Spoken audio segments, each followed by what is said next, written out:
Começou. Oi, pessoal.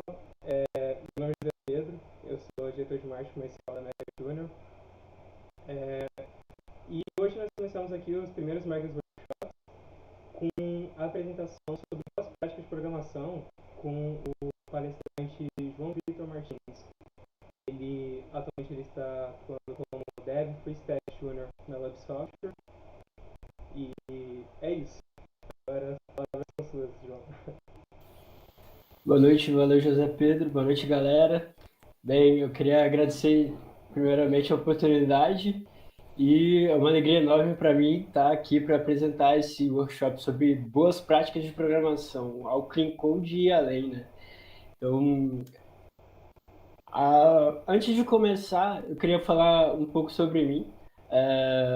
Eu quero ser bem breve, assim, porque hoje o mais importante que o mensageiro é a mensagem. Então, o conteúdo, os princípios e técnicas que eu irei apresentar aqui hoje do Clean Code são o que importa de verdade, mas eu acho que essa parte de apresentação é importante para vocês conhecerem um pouco melhor esse que vos fala e para eu tentar também ir me acalmando aqui, segurando o nervosismo. Então, eu sou desenvolvedor desde 2019. Atualmente eu estou no sétimo semestre de engenharia de software na Facom. Eu trabalhei com Flutter, um framework multiplataforma, durante 2 anos. No tempo que eu trabalhei, me dediquei mais ao desenvolvimento Android e iOS.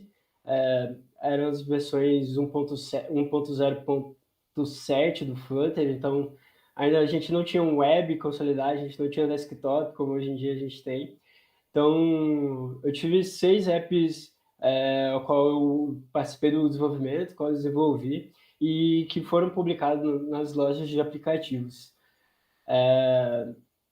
Em 2021, eu decidi me tornar full stack. Eu decidi que eu queria sair um pouco do mobile e dominar uma tecnologia back-end. Eu queria ser capaz, ter o conhecimento para desenvolver minhas próprias aplicações servidoras. Então, foi alinhado a esse meu plano e também a uma oportunidade que apareceu para mim na Lube, que eu acabei fazendo essa migração. E atualmente eu trabalho como desenvolvedor Full Stack Júnior na Lube, trabalhando principalmente com TypeScript, Node, Serverless, AWS Lambda Functions e React no front. Então, aqui tem algumas empresas pelo qual eu sou grato e eu fizeram parte da minha história, que me deram a oportunidade, a começar aqui pela Angel4, que me deu a primeira oportunidade como dev em 2019. Eu era um calouro, ainda com sede de conhecimento, com muita vontade, apaixonado por engenharia de software, louco para aprender mais e mais. E aí a Angel4 acreditou nesse calouro, e aí eu tive a oportunidade de entregar o meu primeiro aplicativo e ao ver a felicidade dos clientes, a satisfação da galera, foi que eu senti que eu realmente queria fazer aquilo, eu realmente queria ser desenvolvedor, eu realmente queria fazer as pessoas felizes, fazer as pessoas, tipo, facilitar a vida das pessoas com o meu trabalho. Então, foi importantíssimo a G4 na minha história. E aí, a Mega, depois eu só saí da G4, porque a gente veio fundar a Mega, junto com a Camilo, o Martinez, o Leozinho. E aí eu tive a oportunidade no grupo CO Empresas também para trabalhar principalmente com o Help Entregas, que é um aplicativo de entregas, que tem os motoqueiros parceiros, e aí presta serviço para diversas outras empresas aqui em Campo Grande, mas que já está se expandindo para outras cidades atualmente. Houve também um aplicativo para o GTF, o Justo Treinamento Futevôlei, que era para gerenciamento de turmas da escola de futevôlei do Gilson e tal. Foi bem importante assim, para a minha carreira, esses dois aplicativos. E atualmente na Lube, como desenvolvedor full stack, passei pelo processo de incubadora, tive o período de estágio, e atualmente eu sou efetivo lá. E tem sido incrível, eu trabalho com uma equipe incrível, e eu continuo aprendendo constantemente e continuo realizado como desenvolvedor, como profissional.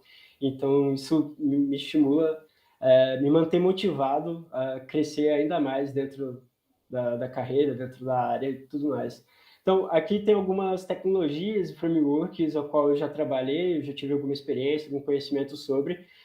Dart e Flutter são os meus queridinhos, né?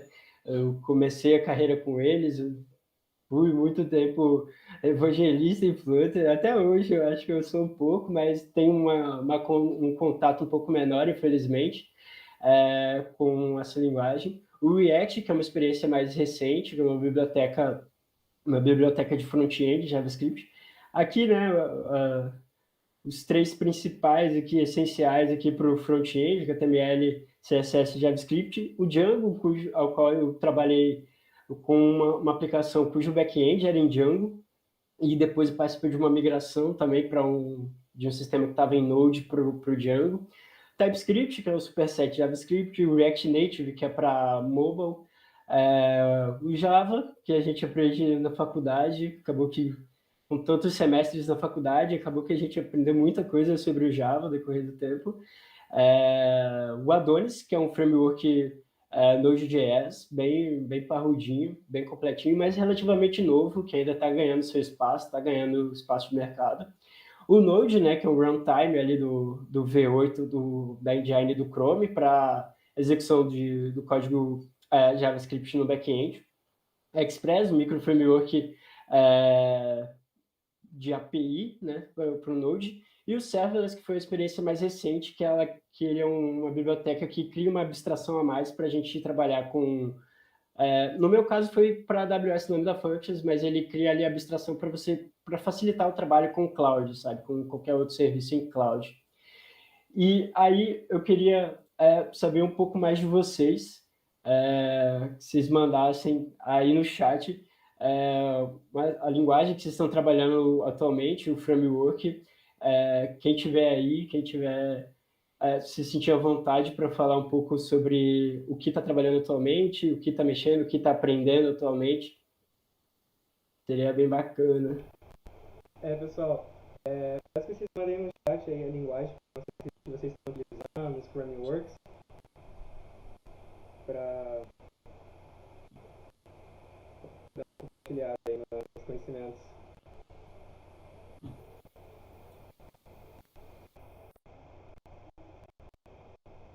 Esperar a pessoa comentar um pouquinho.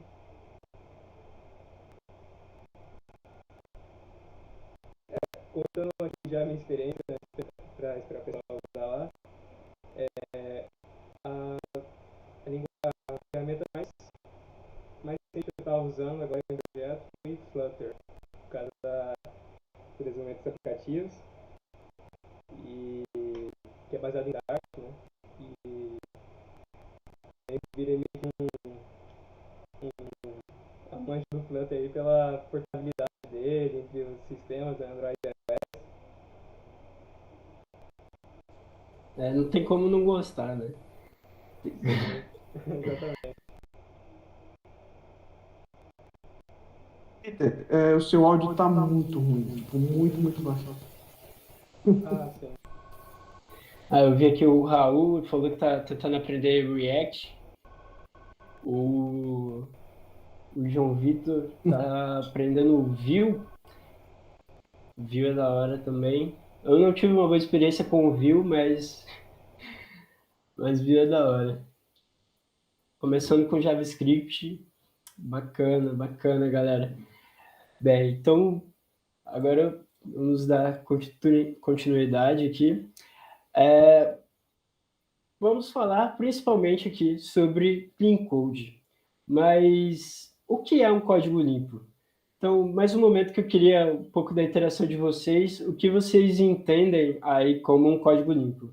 Sem medo de errar, apenas a opinião de vocês, a visão que vocês têm sobre isso, para a gente ter um momento de interaçãozinha aí.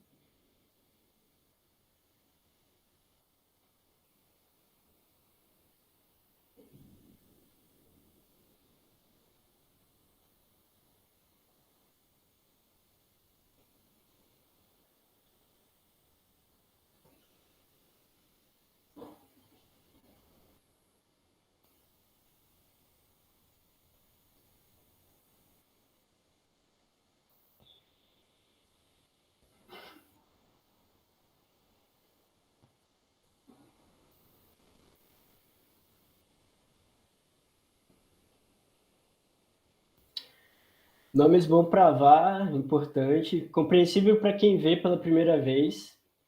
Sim, um código limpo, com certeza, a legibilidade é um fator importante. O código organizado e comentado, sim. O comentado tenho diversas discussões em cima do comentado, mas é importante também. Fácil entendimento, legível para outros devs, fácil de entender. Muito bom, galera. Estão uma ideia muito boa sobre o que é um código limpo. Então, o Clean Code ele é um conjunto de princípios e técnicas que são descritos nesse livro. Então, eu coloquei aqui a versão original em inglês, né? E a versão aqui em português.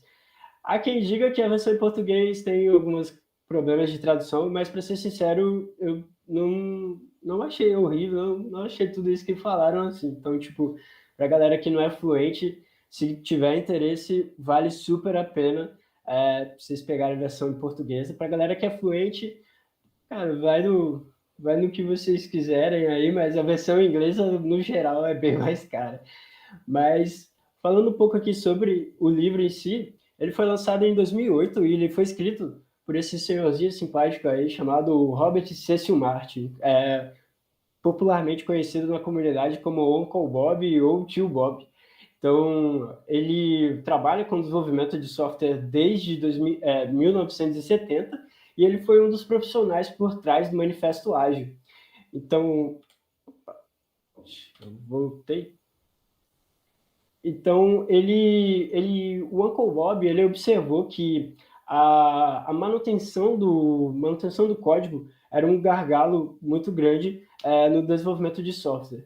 Então, ele reparou que escrever bons códigos era importante porque códigos ruins resultavam em um grande custo de manutenção futuramente.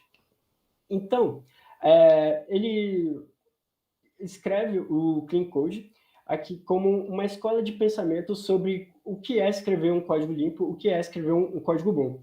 E ele dá o exemplo do jiu-jitsu, falando que os mestres não têm uma arte marcial que os mestres considerem como a melhor de todas as artes marciais, ou mesmo uma técnica de uma arte marcial específica que seja mais certa do que outra técnica. E aí ele dá o exemplo do jiu-jitsu, que tem a técnica do jiu-jitsu dos Gracie, que é da família Gracie aqui do Brasil, e tem outras técnicas. E por existir outras técnicas, não é como se uma técnica fosse 100% certa e a outra errada, mas existe uma forma certa de aplicar a técnica Gracie. Então, quando esses mestres dessas escolas de pensamento pegam esses alunos, eles ensinam aquela técnica como se fosse 100% certa, ensinam como aplicar aquela técnica para que eles sejam bons praticantes ali, bons alunos daquela arte marcial e dominem aquilo.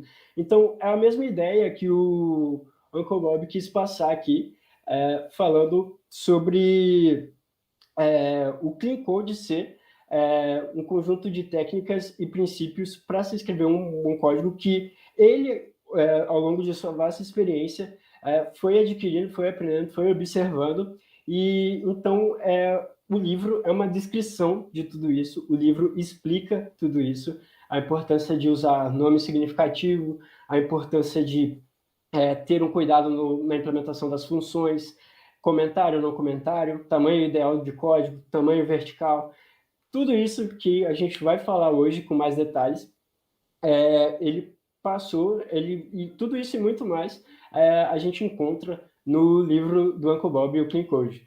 Então, ele identificou também o custo de um código ruim. Ele disse que na década de 80 tinha uma aplicação que ela foi extraordinária. Ela lançou, deu um boom, várias gente adquiriu, passou a usar ela, e aí, com o decorrer do tempo, o intervalo de tempo entre uma release e outra começou a aumentar. Então, tinha a versão 1.1, aí demorou um tanto para a versão 1.2, e aí um tanto a mais para a versão 1.3, e ele começou a reparar que os bugs de uma release não eram corrigidas na release seguinte. Então, demorou um pouquinho, a empresa faliu, e passou-se um tempo, ele encontrou os desenvolvedores daquela empresa em um chá, em um lugar, e aí ele foi falar com eles e os questionou sobre o que havia acontecido. E ele falou que houve muita pressão para a entrega rápida do software, então o código foi priorizado o tempo, a entrega rápida, então o código, com o passar do tempo, foi virando uma bagunça, foi ficando muito grande, mal escrito, e no final das contas ficou insustentável manter aquele código, e ficou caro até mesmo para a empresa manter, porque a produtividade, se você não tem a preocupação de ter um código limpo desde o começo, de manter o código limpo, a produtividade em relação ao tempo vai diminuindo. Então, aquele código ruim dificulta ainda mais a adição de novas funcionalidades, a refatoração, mudanças são cada vez mais difíceis, porque tem várias coisas que são interligadas, e você muda o ponto, dá problema no outro. Então, isso se torna muito caro para os gerentes ali, para a empresa que mantém, e também para os desenvolvedores, que acabam se desgastando muito mais por não estarem conseguindo serem produtivos, por não estarem conseguindo evoluir ali o código, entregar as funcionalidades no tempo hábil, corrigir os bugs por causa do código. E aí ele pontua também a relação leitura e escrita, que para o nosso tempo dedicado ao desenvolvimento é 10 por 1 em relação da leitura à escrita. Então, a gente passa um tempo muito maior lendo o código do que escrevendo novos códigos. E aí ele faz a pontuação sobre a arte do código limpo, que nós conseguimos talvez olhar um quadro e nós conseguimos dizer talvez que se aquele quadro foi bem pintado ou mal pintado, ou se uma série ou um filme foi bem feito ou mal feito. Mas saber a diferença entre um bom quadro, um quadro bem pintado e um mau quadro, e conseguir pintar um quadro são coisas diferentes. Então é o mesmo com saber discernir o que é um código bom de um código ruim e saber escrever um código bom, então um código limpo. Então ele fala que a habilidade profissional que nós como desenvolvedores que desejamos ser melhores, ela vem através do trabalho e do conhecimento. Então nós devemos buscar e adquirir cada vez mais conhecimento, mas também buscar aplicar, buscar trabalhar, buscar exercitar esses conhecimentos para que eles se consolidem e para que a gente consiga, de fato, na prática, desenvolver a sensibilidade do código, sensibilidade em código necessário para não saber apenas identificar códigos bons e ruins, mas saber escrever bons códigos, escrever códigos limpos. E espero hoje contribuir positivamente para esse aprendizado, seja com conhecimento e provocando a vocês o estímulo a pôr a mão na massa e buscar escrever códigos melhores. Então, cara, toda vez que eu clico ele volta, apanhando aqui. E para começar, vamos falar sobre nomes significativos. Então, os nomes importam. Nada de var A ou const B. É importante a gente pensar em nomes que revelam o seu propósito. Então, seja variáveis, métodos ou classes, a gente precisa ser capaz de ler e saber exatamente o que aquela variável representa, o que aquele método faz e qual é a responsabilidade daquela classe. Então, para isso, é importante, aqui a gente tem um exemplo ruim, onde a gente dá um let B do tipo name, esses códigos estão em TypeScript, então, e um comentário. Então, aqui a gente tem um comentário que nos auxilia a entender o que esse D significa, mas a gente não deveria ter um comentário para explicar o que essa variável significa. Porque, mesmo com esse comentário, fica difícil saber o que ela representa num contexto geral. Então, é importante que a gente tenha nomes descritivos. Então, aqui a gente tem tempo passado em dias, dias desde a criação, dias desde a modificação, a idade do arquivo em dias. Então, a gente tem nomes de variáveis mais descritivos que, quando a gente lê, a gente já sabe exatamente o que aquilo representa. Então, é importante a gente ter esse cuidado de não usar variáveis monossilábicas, de pensar em nomes que revelam o propósito ali das variáveis, que revelam o que elas fazem, o que elas significam ali dentro do contexto do sistema, e não tenha medo de nomes grandes. Então, como o meu professor de AlgProg 1 dizia, você não paga por linhas de código ou por caracteres. Fique à vontade e escreva. Escreva se você precisa usar palavras grandes, se você precisa de mais caracteres para representar ali aquele conceito, faça, sabe? Não tenha medo de deixar um nome muito grande, porque é mais importante... Deixa eu só liberar meu cachorro aqui, que ele está aqui no meu quarto, rapidinho.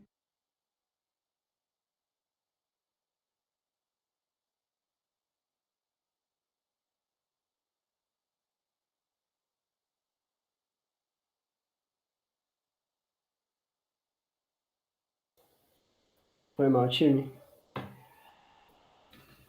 O meu cachorro estava aqui no meu quarto e os cachorros lá de fora começaram a latir, ele quis ir lá fora latir junto.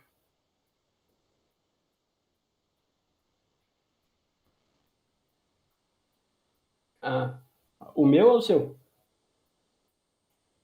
Ah, beleza.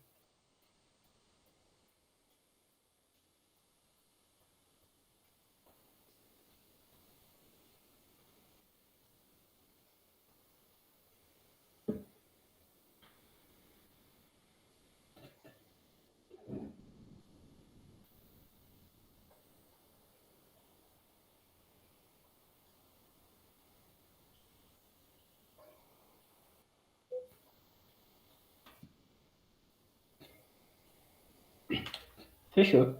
Então aqui, galera, a gente tem um exemplo para evidenciar a importância dos nomes significativos.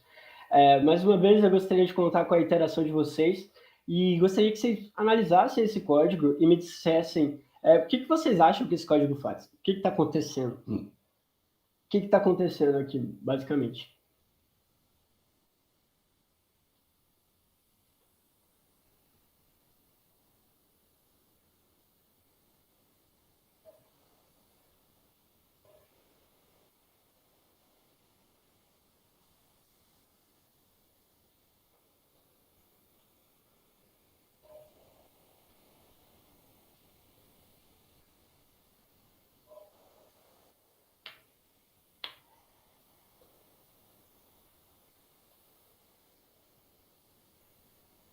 O Luiz Gustavo disse que está adicionando itens a uma array. Certo. Com for, beleza, mas...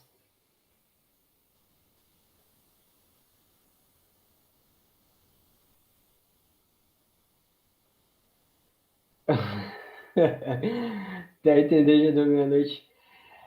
Beleza, galera. A gente consegue olhar para esse código e saber o que está acontecendo. É um código relativamente simples,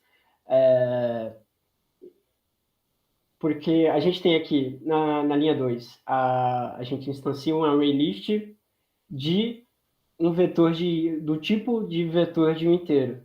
Então aí a gente faz uma interação sobre esse dlist, que a gente não sabe o que ele armazena, não sabe de onde veio, não sabe o que significa, e itera sobre ele, faz um for each aqui, um for-in, e a gente tem esse x aqui, e a gente faz uma checagem na posição 0 desse x, a gente verifica se o valor da posição 0 é igual a 4.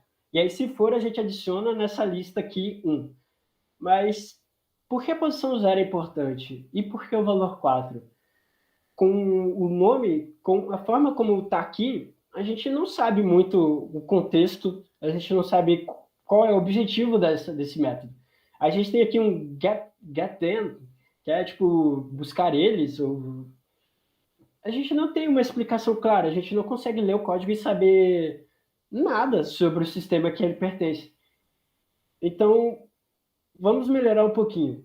Bem, agora eu quero que vocês imaginem que o contexto por trás desse código é um sistema de campo minado e que o dlist ele representa o tabuleiro.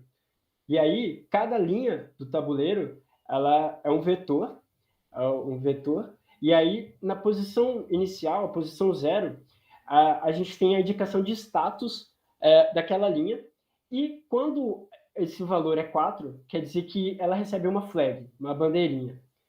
Então, se a gente, sabendo disso, e a gente fizer alguns ajustes, a gente consegue fazer algumas alterações e deixar esse algoritmo um pouco mais claro, um pouco mais fácil de ser entendido. Então, a gente mudou o nome da função para getFlaggedCells. Então, buscar as células que estão sinalizadas com bandeirinha. Então, quando a gente instancia esse vetor, a gente está instanciando o vetor daquelas células que estão com a flag. E aí a gente faz o for each em cima das linhas do tabuleiro, né? Então, em cima de todas as células do tabuleiro, checando se o status value, que é aquela posição inicial, agora armazenada em uma constante, é igual a flagged, que é outra constante que vai receber o valor 4 em outro momento. E se essa condição for verdadeira, a gente adiciona essa célula dentro do vetor ali que a gente criou, flaggedCells. Então, com isso, a gente teve uma melhoria significativa. A gente consegue bater o olho e, pelo menos, ter um palpite do contexto a qual esse método pertence. E a gente consegue entender aqui por que ele está fazendo o que ele está fazendo. Então, fica muito mais claro. Só que a gente pode melhorar um pouco mais ainda. Então, se a gente fazer mais um ajuste, a gente consegue melhorar ele no ponto que a gente cria uma classe simples para a célula. Então, ao invés de a gente lidar com um vetor de inteiros diretamente, a gente cria uma classe chamada célula, que ela vai representar as células dentro do campo minado. Então, a gente tem interação aqui de cada uma das células dentro do tabuleiro e a gente adicionou um método chamado isFlagged dentro dessa classe da célula. Isso a gente deixa acoplado, a gente deixa a regra de validação, ali a regra de negócio que vai definir se aquela célula está com a bandeira ou não, é flagged ou não, dentro da célula. Então, isso deixa encapsula esse valor, essa regra, dando a responsabilidade a quem ela pertence, que é a própria classe de célula. Então, a gente faz a chamada desse método e, caso ele retorne true, caso a condição ali seja verdadeira, a gente faz a adição aqui no vetor. Então, a gente teve uma melhoria significativa e se a gente batesse o olho aqui, inicialmente, nesse código, a gente teria bem mais facilmente, a gente conseguiria muito mais facilmente imaginar o contexto e saber exatamente o que está acontecendo aqui com esse método, o que ele faz exatamente. Então, é só para evidenciar a importância dos nomes significativos e da importância aqui do caso da refatoração, de buscar sempre melhorar o código, porque um código que funciona não é um código pronto, e eu vou falar mais sobre isso mais para frente. A próxima dica é sobre usar nomes pronunciáveis. Galera, a gente desenvolveu a língua falada durante milhares de anos. O nosso cérebro tem mecanismos que favorecem isso. E o Uncle Bob fala que é até justo não explorar esse mecanismo do nosso cérebro no código. Porque ali, querendo ou não, é uma história, a gente vai ler aquilo lá. Então é importante a gente ter nomes pronunciáveis, até mesmo para não ficar uma conversa de louco. Imagina você conversando com o seu colega de projeto, fala, cara, tu resolveu o bug da DTA RCRD 102? Ah, pô, resolvi. O bug era na GNMDEHMS. Pô, imagina essa conversa de louco, você começar a falar siglas, começar a usar esses nomes. É para dar risada, galera, porque puxa vida, a dificuldade que é. Então, não usem aqui esses nomes impronunciáveis, esses nomes códigos. Não use isso, use nomes que representem aquilo que ele é e a gente consiga ler, a gente consiga falar ali o nome sem mais problemas. Então, olha como ficou melhor. A gente tem uma classe customer com o generation timestamp, modification timestamp e o record ID aqui como 102. Então, ficou significativamente mais fácil com a gente mudando o nome ali, deixando nomes pronunciáveis até para fazer referências e também para buscas. Então, vamos analisar primeiro esse exemplo aqui. A gente, batendo o olho, a gente não tem a mínima ideia para que serve esse código? A gente sabe que tem um for que vai iterar até o número 34. Na verdade, ele vai sair até o 34, né? Mas ele vai sair quando ele for 34, ele vai sair. Mas, e aí ele vai somar, faz uma soma aqui em cada iteração, mas a gente não tem muitas informações além. Então, se a gente precisar fazer uma alteração, se essa regra de negócio codificada aí mudar, a gente vai ter que dar um Ctrl Shift F em um 4, ou tipo, buscar um número e saiba lá quantos números iguais vão ter no código, saiba lá o tamanho do seu projeto e o quão difícil vai ser achar esses números, achar esses valores para alterar.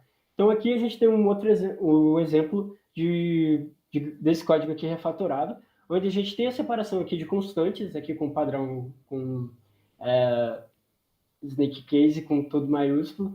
Então, a gente tem a definição das variáveis aqui fora, a gente tem várias aqui, nomes de variável, e a gente consegue bater o olho aqui, saber exatamente o que cada valor significa, e a gente consegue dar muito bem um Ctrl Shift F e achar uma variável específica que precisa ser mudada, ou achar essa função, independente de onde a gente esteja, porque está tudo nomeadinho, está tudo bem claro, está tudo descritivo.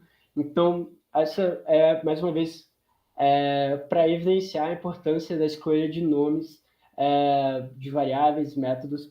Então, a gente tem aqui alguns pontos. Evite o mapeamento mental. Galera, isso significa que não criem variáveis com um nome que você precisa associar outro conceito a ele. Então, você cria um vará, que na verdade significa salário, e uma cox B, que na verdade significa porcentagem de imposto aplicado em cima do salário. Não façam isso, porque por mais que vocês lembrem, por mais que vocês façam esse mapeamento mental de bater o olho e saber que aquele A é o salário e aquele B é a alíquota, não façam isso. Evitem esse mapeamento mental, porque outra pessoa vai olhar e ela pode não faça ela ter que fazer esse mapeamento. A clareza é fundamental. E o Uncle Bob, eu acho ele muito engraçado. Ele tem a parte que ele fala sobre isso. Ele fala que, de modo geral, os desenvolvedores, ele vê os desenvolvedores como umas pessoas muito espertas. E sendo pessoas espertas, somos capazes de fazer esse mapeamento mental, mas mais do que pessoas espertas, nós devemos ser desenvolvedores profissionais. Nós devemos ser apenas desenvolvedores espertos, mas desenvolvedores profissionais. E a diferença é que o desenvolvedor profissional sabe que a clareza é fundamental e ele sabe da importância de escrever um código que outras pessoas consigam ler. Então, é importante a gente evitar esse mapeamento mental, essas variáveis monossilábicas, e ter que ficar associando outros conceitos para fazer sentido, para entender aquele código. E aqui a gente tem uma outra regrinha de usar para classes e objetos, usar substantivos, e para métodos e funções, usar verbos. E no caso, se você estiver escrevendo em português, use verbos em infinitivo. Então, escrever, logar, cadastrar o usuário. Então, é importante você usar esses nomes, porque, cara, facilitam muito o desenvolvimento, e você cria um padrão ali, e aí você sabe, assim, sempre que você vê um método, você vai saber claramente ali a ação que ele executa, o que ele faz, o que ele é responsável por fazer. E selecione uma palavra por conceito. Então, o que isso significa? Se você tem métodos de busca diferentes em várias classes, não usem palavras diferentes. Então, por exemplo, se você está usando um get para buscar dados, então get email, e aí tem outra classe, você está usando get manager name, alguma coisa assim, use sempre get para busca. Não use get em uma, retrieve em outra, fetch em outra. Isso acaba gerando uma certa confusão, e aí você vai ter que lembrar qual padrão vai usar. Então, alivia isso, padronize. Uma palavra por conceito. Se você, para definir, for usar set, usa set em tudo. For para buscar get, retrieve, fetch, usa uma palavra por conceito. E agora, vamos chegar nas funções. Vou dar uma olhadinha aqui se tem alguma pergunta. Acho que não.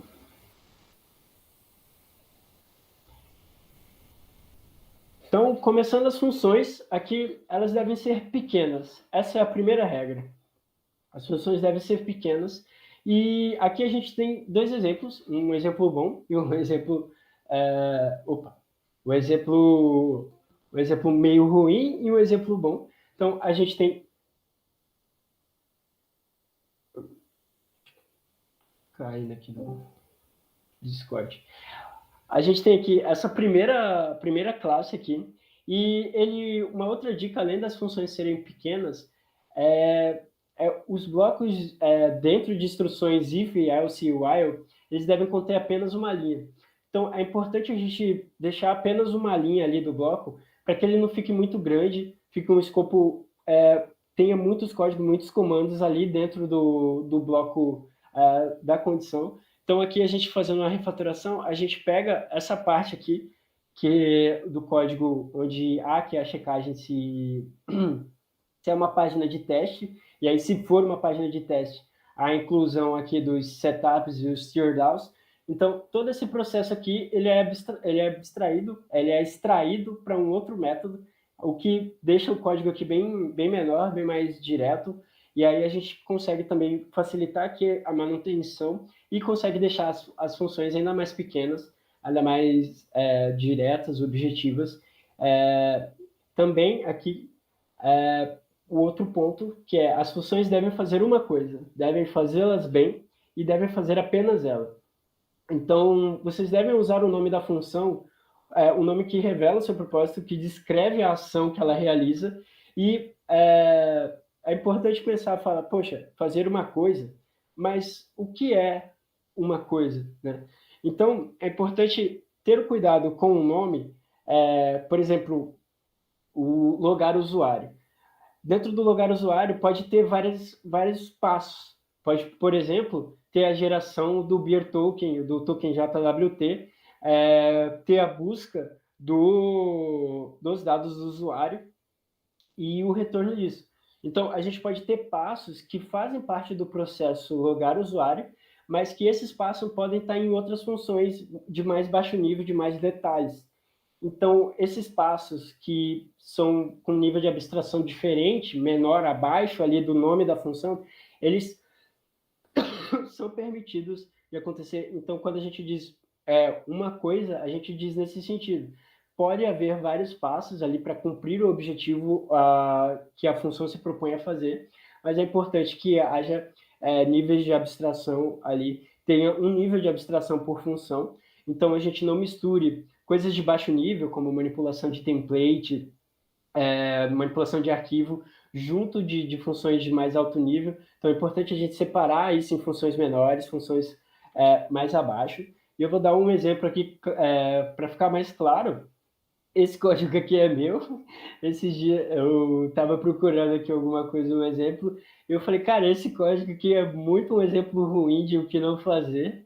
A gente tem aqui, isso aqui está em JavaScript, a gente tem aqui uma function chamada email sender, e aí já começa aí o erro, porque como a gente aprendeu agora há pouco, a gente deve usar verbos nas funções dos métodos, e aqui o email sender é meio que eu quis fazer como enviador de e-mails, mas aí ficou meio remetente de e-mails, ficou uma coisa meio estranha. E aí a gente tem aqui o passe da mensagem, que chega como uma stringzona, e aí a gente transforma em um objeto. A gente tem aqui a criação de uma conta de teste do NodeMailer, que é uma biblioteca para envio de e-mails. Então a gente cria aqui uma instância do transporte, aqui com o NodeMailer, passando o host, a porta, que o atributo de segurança e as credenciais de acesso. Nesse caso aqui eu estou usando o Mailtrap, que é muito importante, inclusive, para fazer testes e debugs de e-mail e tal. Você não precisa usar um e-mail de verdade, você tem todos os recursos por aí. E aqui, aí a gente tem aqui a leitura de um arquivo, aqui de um template HTML, e aí, em seguida, eu uso o Hero Bars aqui, que é para ele vai pegar aquele HTML e vai criar como se fosse um objeto ali dele, para que eu consiga usar as variáveis que eu defini no HTML aqui no código. Então, que eu consiga definir os valores, fazer o binding dos valores dinâmicos, passando aqui os valores para dentro aqui do template, e ele retorna o template todo dinâmico, com o nome certinho do usuário, com a quantidade aqui de apostas e com a data que foi realizada as apostas. O contexto aqui é meio que de um sisteminha de apostas. Então, por isso que tem bet, tem new bet, tem umas palavras assim. E aqui o HTML to send, que é o HTML já com o template aplicado e os dados. E aqui, em seguida, a gente faz a chamada aqui do send e-mail. Então, a gente envia o e-mail de fato aqui, colocando o remetente, o destinatário, o assunto, o texto, e ele vai enviar esse e-mail para todos os admins aqui. É como se um usuário fizesse uma nova aposta e todos os admins fossem notificados sobre essa nova aposta. E aqui a gente tem os consoles log para saber um pouco sobre o status, para deixar registrado se deu tudo certo, e a URL de teste, para se a gente quiser saber se ele de fato enviou o e-mail. Então, voltando aqui, a gente tem diversos problemas. A começar ali pelo nome, e aí em seguida a gente tem vários níveis de abstração aqui. A gente tem, por exemplo, a criação de um objeto, a gente tem uma leitura de um arquivo aqui que já é baixo nível de abstração. Então, esse bloco de código aqui deveria ser extraído daqui e colocado em um outro nível. Eu poderia extrair também o método para retornar essa busca aqui da instância, essa criação do transporter. Eu podia separar cada um desses valores aqui em variáveis para facilitar a busca futuramente. Então, uma série de refatorações, uma série de ajustes eu poderia fazer para tornar esse código mais limpo. E foi isso que eu fiz. Esse aqui foi o resultado final da função principal, da função de alto nível. Eu coloquei aqui send new bet e-mail. Então, aqui a gente tem a criação da conta e a gente tem aqui a chamada para um método get node mailer transporter, que é essa função aqui, que ela separou cada um dos valores em variáveis separadas aqui. E aqui eu uso a técnicazinha do JavaScript de você... Se você define uma variável que é o mesmo nome de uma chave, você pode omitir o valor.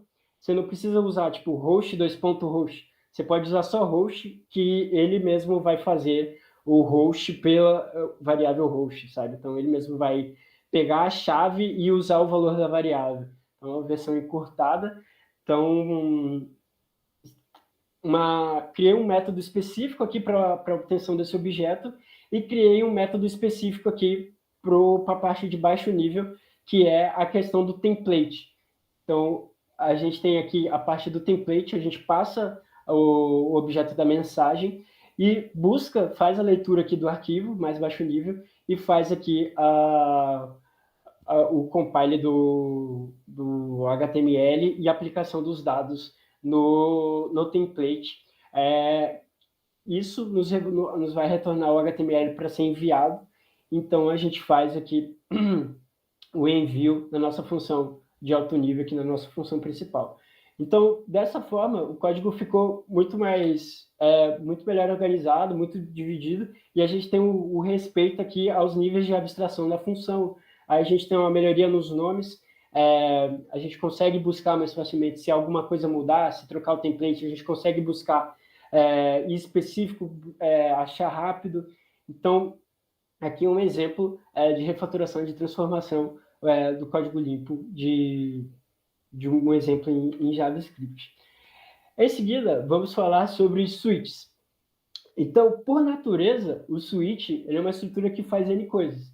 Então, ele vai receber um input e aí, baseado no valor desse input, ele vai, seja retornar um valor, seja executar um conjunto de instruções. Então, a gente, em alguns momentos, a gente não consegue escapar do switch, a gente acaba tendo que usar um switch case. Só que a gente pode nos certificar de que cada switch está em uma classe de baixo nível e nunca é repetido. Então, nesse caso aqui, qual é o problema? A gente tem um método aqui para calcular o pagamento. Esse método ele recebe um objeto empregado e, baseado no tipo desse empregado, ele retorna aqui a chamada de uma função. Então, a gente tem uma função aqui, calcular pagamento comissionado, calcular pagamento por hora e calcular pagamento assalariado. Então, baseado aqui no tipo de empregado, a gente tem um cálculo específico de pagamento. A gente tem uma mudança ali da regra de negócio para pagamento de cada um desses funcionários. E qual que é o problema disso? Bem, o problema disso é que ela é grande, ela já é um pouco grande e ela vai aumentar mais se novos tipos de funcionário aparecer. Então, se eu tiver um novo tipo, qualquer tipo de funcionário que precise ser adicionado a esse sistema, eu vou ir aumentando esse switch case para atender esse novo tipo. Ela faz mais de uma coisa também, então ela vai calcular ali ela vai usar diferentes regras de negócio ali para calcular o preço, para calcular o pagamento. Ela viola o princípio de responsabilidade única, porque ela acaba atuando ali sobre ela vai ela vai ter um excesso de funções ali por ela fazer mais de uma coisa, ela vai ser responsável por calcular é, a regra de negócio de pagamento de vários usuários diferentes, então ela tem uma responsabilidade além, muitas responsabilidades, né? Ela tem responsabilidade pelo pagamento de cada um dos funcionários. Ela viola o princípio de aberto e fechado, o single responsibility de antes vai ser explicado melhor depois, tá? O princípio de aberto e fechado, ele é um princípio que diz que as funções, as classes, elas têm que estar abertas para extensão e fechadas para modificação. Então, nesse caso, se mudar a regra de negócio de qualquer uma dos tipos de empregado, ou se adicionar um novo tipo de funcionário, a gente vai ter uma modificação. Então, é isso que faz ela violar. A gente tem que fazer essa modificação caso haja, ao invés de a gente, por exemplo, ter uma interface, a gente faz a extensão de uma nova classe ali que implementa a regra de negócio diferente para um determinado tipo de usuário. E a principal é que outras funções vão ter a mesma estrutura, vai haver muita duplicação. Então, a gente tem aqui a função de calcular pagamento, mas aí a gente teria a função de, por exemplo, se é dia de pagamento ou de pagar. Então, se haver diferenças de regra de negócio para esses casos também, o que faz sentido, já que um comissionado pode ter um período de pagamento diferente de um que recebe por hora e um outro que recebe de forma que é assalariado, a gente vai ter esse switch em vários pontos do código. Então, se houver a adição de um novo tipo de usuário, a gente vai ter que fazer a modificação desses switches para que o código atenda em vários pontos diferentes. Então, isso é um grande problema para a gente. Opa, acabei voltando de novo. Ai, meu Deus, passou demais. Então, aqui a gente tem aquele cenário ali refatorado. A gente tem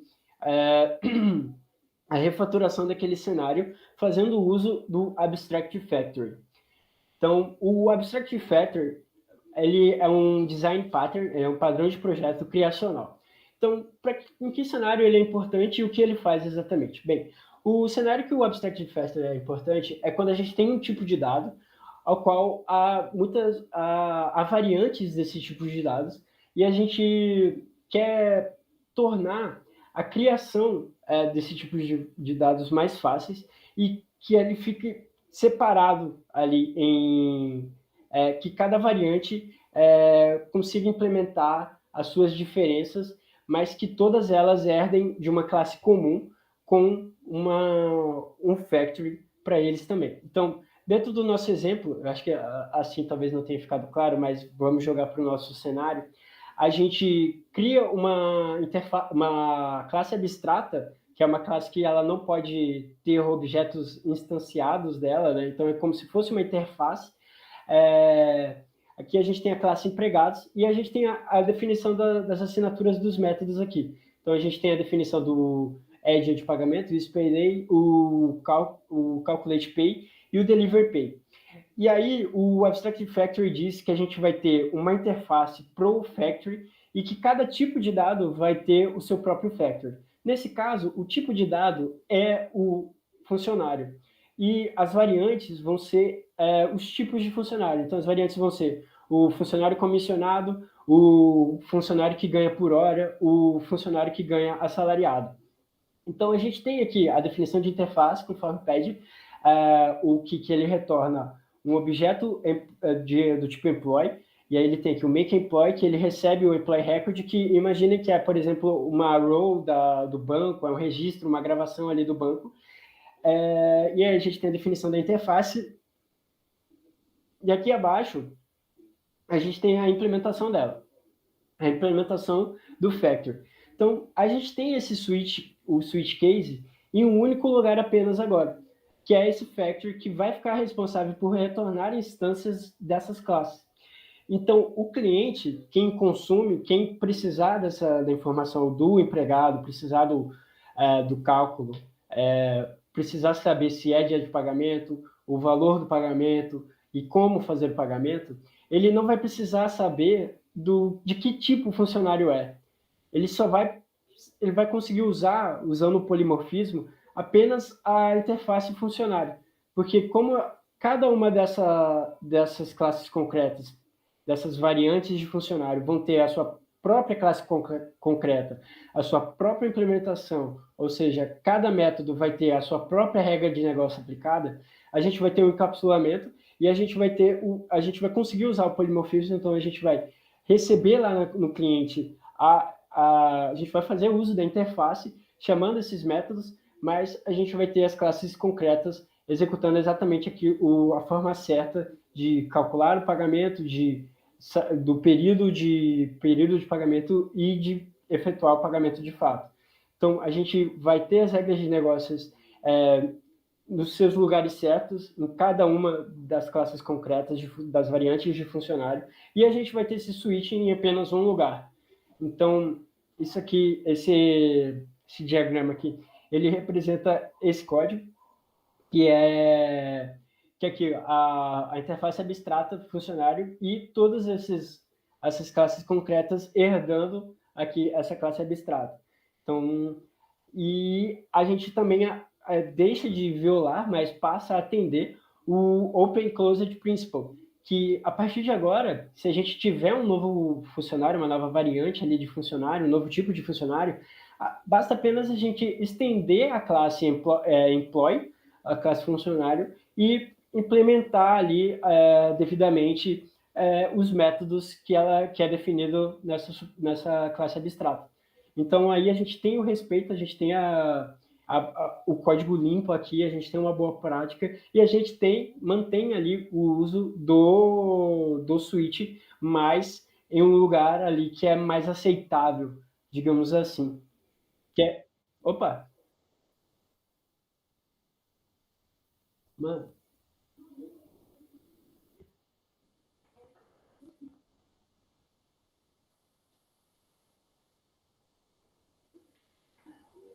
Brother, até onde o meu conhecimento vai, eu acho que não há vai haver um custo, sim, mas talvez não seja um custo significativo. Por exemplo, a gente pode, seguindo essas boas práticas com funções pequenas, classes pequenas, a gente vai ter um grande número ali de arquivos, a gente vai ter orientação a objeto, vai ter o uso de várias coisas, mas a gente tem muito mais a ganhar do que perder em termos de custo em relação à memória e à performance. Então, quando é apresentado essas boas práticas, esses custos, a galera, a maioria das vezes, quase nem toca nesse assunto, sabe? Porque o ganho que tem, assim, de desenvolvedor para desenvolvedor é significativo. A gente tem uma clareza, uma manutenção muito melhor, a gente tem ali a compreensão do código, a gente consegue manter, a gente sabe que o código funciona, como ele funciona, onde está o quê, de uma forma muito melhor. Eu sei que, por exemplo, quando a gente usa Clean Architecture, a gente tem separação de arquiteturas bem definidas e tudo mais, a gente tem uma piora de performance do que você escrever, por exemplo, tipo de qualquer jeito, sem a definição de responsabilidade, porque você vai ter mais classes, vai ter mais arquivos, vai ter uma coisa assim, mas o ganho que você tem, sabe, de desenvolvimento, o ganho compensa muito. Tanto que é muito importante você falar isso, porque quando eu estava aprendendo JavaScript, quando eu estava fazendo a migração, eu estava na incubadora lá na Lube, eu peguei um curso de um cara de JavaScript Ninja, e aí ele estava ensinando o JavaScript do convencional, manipulação de DOM, assim, no front-end mesmo, com HTML e CSS, tudo puro. E aí ele falava, eu recebi alguns códigos que a galera estava deixando muito espaçamento, não sei o quê. Isso aí vai ter uma redução de performance, porque vai precisar de mais bytes. Obviamente, o CTRLF, não lembro, mas o espaçamento ele vai ocupar um espaçozinho ali, ele é um caractere da tabela ASCII, ele vai ter um espaço, o /n vai ocupar um pouquinho de memória ali para a inserção, vai ter um aumento ali de memória física, mas eu falei, mano, como foi, cara? Tu tá falando para mim não deixar espaço no código? Como assim? Eu fiquei tipo, não, eu me nego, cara, desculpa, tu é professor. Não, tipo, eu falando sozinho, claro, né? Não é ao vivo a aula. Mas aí eu falei, não vou deixar de dar espaçamento, não vou deixar de organizar o código do jeito que eu tô acostumado aqui, separando os conceitos, os pensamentos, porque o cara tá falando que vai afetar a performance. Eu não quero uma coisa super performática. Se eu quisesse, eu usava Rush, eu usava uma linguagem de baixo nível, apesar que o JavaScript é performático pra caramba, front-end, né? Mas enfim. E aí, para isso, a gente tem o Anglify, tá ligado? Que é uma biblioteca JavaScript, que aí você roda ela no teu projeto, ela enfeia literalmente o seu código. Ela pega as variáveis, troca elas para nomes estranhos, tipo nomes de uma letra só, tira espaço, coloca tudo numa linha só, ela deixa o código zoadaço, mas bem mais performático. Então, eu acho que vale muito mais a pena em tempo de desenvolvimento e tal, o uso dessas boas práticas, eu acho que tudo isso compensa, sabe? Deixa eu ver o que vocês falaram. Para o poder computacional que temos hoje, o preço é totalmente justificado em custo, mas o Eric, a não ser que você esteja em um cenário que a cada passo é extremamente controlado, existe casos e casos. Exatamente. E aí, se você quer uma coisa super performática, uma coisa que é, tipo, a prioridade é performance, aí você coda de uma forma diferente, né? Você tem toda a preocupação de fazer aquilo mais performático possível, né? Então, você vai usar uma estrutura de dados que vai mais cabível ali dentro, você vai usar uma linguagem que vai te atender. Então, existe caso em casos. A minificação ela ajuda bastante.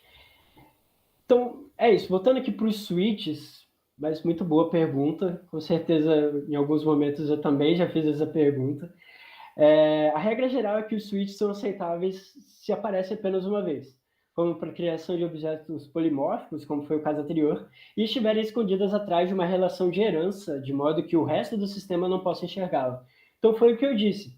O cliente, quem for consumir ali, quem for precisar de uma instância da classe funcionário, não precisa saber ali, não precisa saber que aquele switch existe, não precisa saber que há diferença, sabe? Ele não precisa ter conhecimento de que as regras mudam, ele só precisa executar a tarefa dele, e não é tarefa dele calcular o pagamento. A responsabilidade de calcular o pagamento, a responsabilidade de calcular o período de pagamento, de realizar o pagamento é da classe employee, é da classe funcionário, das classes concretas que vão implementar exatamente a regra de negócio conforme cabe a cada um dos tipos de empregado. Então, é esse desacoplamento que a gente precisa. Um módulo precisa saber o mínimo do outro, sabe? Precisa saber o mínimo necessário para ele conseguir usar o outro. Ele não precisa saber detalhes de implementação, a forma como foi implementado. Então, é importante a gente ter isso. E é claro que essa regra é muito rígida e cada caso é único. Então, tipo, a partir de hoje não é um crime assim você usar a switch, mas é importante ter esse cuidado para a gente manter os bons práticos do princípio. E também no JavaScript tem o Object Literals, né, que a gente gosta de usar muito lá no nosso projeto, que a gente acaba trocando o switch, em alguns casos que usaríamos o switch pelo Object Literals e tal. Então, agora vamos falar sobre argumentos. Quantos argumentos? 1, 2, 3, nenhum. Então, o número ideal é 0, não ter argumentos. E, em seguida, 1 ou 2. Então, ali é aceitável a gente ter 1 ou 2. Claro que em alguns domínios, algumas vezes, a gente tem 2 argumentos, mas que fazem parte de um mesmo conceito. Por exemplo, imagine vocês com uma classe que representa um ponto cartesiano. ponto cartesiano é x e y, né, das coordenadas. Então, é até estranho você imaginar uma classe sendo instanciada passando um valor só, sabe? Você imagina que vai passar ali os dois valores. E é melhor evitar 3 ou mais. E o motivo disso é que vários argumentos tornam a função muito mais complexa e dificulta a criação de testes. Então, quando você tem 3 ou mais argumentos, você tem que testar todas aquelas possibilidades para cobrir todos os fluxos, então, variando os valores. Então, se torna um terror, assim, você testar argumentos com muitas... a testar funções com muitos argumentos. Então, para um argumento, a gente tem alguns casos comuns, que é realizar uma pergunta, um argumento. Então, a gente tem ali uma classe file exist, então a gente passa o caminho, o nome do file, ali, o caminho do file. Então, a gente faz uma pergunta se o arquivo existe e retorna um boolean. Então, a gente tem claro ali o que esse método faz. Operar no argumento e transformar e retornar ele. Então, a gente tem ali file open, que é tipo abrir um arquivo. Então, a gente passa o arquivo que a gente quer abrir e retorna o input stream, que é ali a transformação, ali, a leitura daquele arquivo. Alterar um estado dentro do sistema. Então, a gente tem esse método password_attempt_file_anytimes, que representa um evento dentro do sistema, que vai disparar ali uma modificação, uma alteração de estado dentro do sistema, passando ali o argumento do número de tentativas nesse caso. E aqui é importante a gente evitar assinaturas dessa forma. Então, a gente tem um nome que fala transformar, mas que não retorna nada. Então, causa uma certa estranheza. A gente coloca que o string passa aqui a referência do objeto, mas não retorna nada, e um objeto que diz que transforma, mas... Então, é melhor você usar aqui o retorno, né, o string buffer, que deixa claro ali o que ele retorna e o que ele está transformando, né? Então, ele está pegando esse string buffer aqui, ele está recebendo isso e ele vai transformar em outra coisa. No caso, eu acho que eu errei aqui o tipo do retorno. Mas vocês entenderam. Porque deveria ser outro tipo aqui, eu acredito. Mas tá bom. O importante é a ideia aí ser passada devidamente. E evite repetição, aqui o don't repeat yourself, né? E a duplicação é encarada como a raiz de diversos problemas de software. Então, eu falei, naquele caso anterior dos switches, onde o quão problemático era ter um switch daquele em vários pontos diferentes para um cenário onde a gente queira adicionar um novo tipo de empregado, um novo tipo de funcionário. Então, a gente teria que ir em vários locais diferentes, refatorando para adição desses novos tipos de funcionário. Então, vários princípios e práticas foram criados para evitar ou eliminar a duplicação de código. Então, a gente tem as funções, os métodos, a orientação a objeto, a programação estruturada, a programação orientada a aspectos. Em parte, são estratégias para eliminar a duplicação. A gente tem vários design patterns também. A gente tem Singleton, o próprio Abstract Factory, Abstract Method. A gente tem vários design patterns criados também como soluções práticas para que a gente não tenha repetição de código, a gente não tenha partes iguais em lugares diferentes, a gente tem códigos iguais, com funções iguais, em lugares diferentes do nosso projeto. E aqui um bônus, né, porque meio que um extra, o Clean Code, que é a regra dos 3 da refaturação. Então, isso eu peguei de um livro chamado Refactoring, ou Refatoração. Ele diz que se você está fazendo uma coisa a primeira vez, você faz, tudo bem. A segunda vez você faz, vê que é igual, que você já fez aquilo antes, fica desconfiado, mas faz aquilo do mesmo jeito. E na terceira vez que você está vendo que está fazendo a mesma coisa que você já fez antes, que você está se repetindo, você pega para refatorar. Então, é uma regrinha para você manter ali o seu código limpo, para você não perder muito tempo, sabe? A terceira vez você viu que está se repetindo, pega para refatorar, vê que princípio você vai usar, como você vai refatorar, como você vai reestruturar, vai separar aquilo no método, vai separar aquilo numa classe, como você vai fazer essa refatoração para que todas essas partes que precisam executar ações iguais executem, mas que não haja repetição de código, apenas a chamada a um código em comum. Então, é importante, é uma regra importante que eu achei que era tudo a ver com esse contexto da repetição. Então aqui a gente tem funções limpas. Como escrevê-las? Criar um software é como qualquer outro tipo de escrita. Então, como a gente escreve um artigo, eu vou fazer o paralelo da redação depois. Mas como a gente escreve um artigo? Primeiro a gente coloca, por exemplo, todos os nossos pensamentos no papel. A gente diz tudo que a gente quer falar, às vezes de forma desorganizada, às vezes faz parágrafos enormes, esquece do ponto, ou usa muita vírgula, faz uma coisa de louco. E aí depois a gente passa reorganizando tudo, reescrevendo o que é necessário, e aí a gente vai refinando. Então, a primeira versão é toda bagunçada, toda complicada, e aí depois a gente vai ajustando, vai refinando para que fique legível para outras pessoas, para que a gente consiga passar a nossa ideia com clareza. O mesmo numa redação, por exemplo, primeiro a gente faz o rascunho, então vai escrevendo, puxa, usei eu, era dissertativa argumentativa, não deveria usar eu, poxa, minha conclusão ficou ruim, então você faz um rascunho, despeja ali todas as suas ideias e depois passa reorganizando. Então, o Uncle Bob ele diz que é assim que ele escreve código. Então, a primeira versão geralmente é longa, é complicada, tem loops alinhados, longa lista de argumentos, possivelmente nomes ruins e código duplicado. Então, ele primeiro se preocupa em escrever ali o que precisa ser feito, o que ele tem que acontecer ali. E aí depois ele passa batendo o olho em tudo, extraindo, organizando, criando classes, fazendo a aplicação ali do código limpo. Inclusive, ele diz que ele acha que não é possível você aplicar os princípios de código limpo de primeira, você já começar desenvolvendo, já produzindo código limpo direto.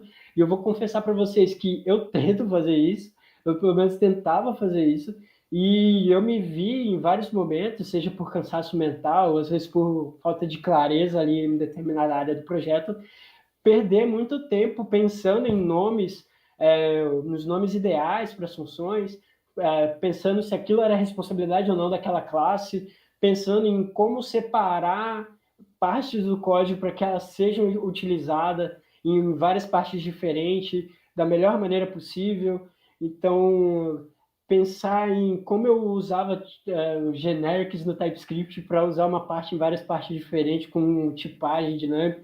Então, às vezes eu atrasava uma feature, atrasava a fazer ali funcionar pensando nisso, sabe? Então, às vezes, eu só pegar e escrever tudo, eu já ia ter uma clareza do código pronto, do que teria que ser feito, e eu ia conseguir fazer essas extrações, essa aplicação dos conceitos de código limpo muito mais facilmente, reorganizando tudo e deixando as coisas como deve ser. Então, aqui a gente tem um princípio onde você é o autor do seu código. Então, encarem o código de vocês como uma história. As pessoas vão julgar você pela história que você conta ali, eles vão ler, e é importante a gente enxergar a relevância que é o código, que é uma forma de comunicação ali, a gente pensar na comunicação do código. Então, a gente pensar nos nomes, em funções pequenas, em coisas que são importantes não só para o nosso eu do futuro, que vai dar manutenção naquele código, mas para outros desenvolvedores que vão ler aquele código, que vão precisar da manutenção daquele código, vão precisar fazer alterações naquele código. Eles precisam também conseguir ser capazes de ler bem o seu código, de entender o que ele está fazendo, de saber claramente ali onde ele está, o que está acontecendo. Então, é importante a gente reconhecer essa responsabilidade e nos posicionarmos como autores ali do código, produzindo conteúdos que outras pessoas lerão, que outras pessoas vão dar manutenção, vão ler. Por mais que hoje você faça parte de um projeto que é só você sozinho, por mais que seja um projeto pessoal, por mais que seja um projeto de ensino, é importante você ter um certo cuidado na escrita para o seu futuro, para você que vai dar manutenção depois, você que vai passar raiva tentando descobrir o que você queria fazer, o que você estava pensando quando você escreveu aquele código.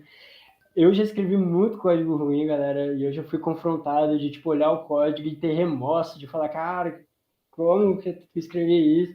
tipo, de bater o olho e começar a sair várias coisas que eu poderia fazer melhor. Isso é um processo, galera. Escrever código ruim faz parte. A gente não nasce escrevendo código bom. Aprender a escrever, produzir, discernir código bom e ruim é um processo. É importante a gente ter respeito com o código dos outros. E é importante a gente buscar sempre ser um programador melhor, né? O que é a vida no seu formato mais atômico, senão uma constante transição de estados. Então, o que a gente é hoje é diferente do que a gente é amanhã, e a gente deve buscar sempre ser pessoas melhores, ser desenvolvedores melhores. O mundo precisa de desenvolvedores melhores. Então, é isso. Eu queria aproveitar para dar uma filosofada aí, que eu gosto. Então, agora eu vou falar sobre formatação. Então, formatação é importante. Então, a gente tem aqui uma escala logarítmica para falar sobre a formatação vertical. Então, quão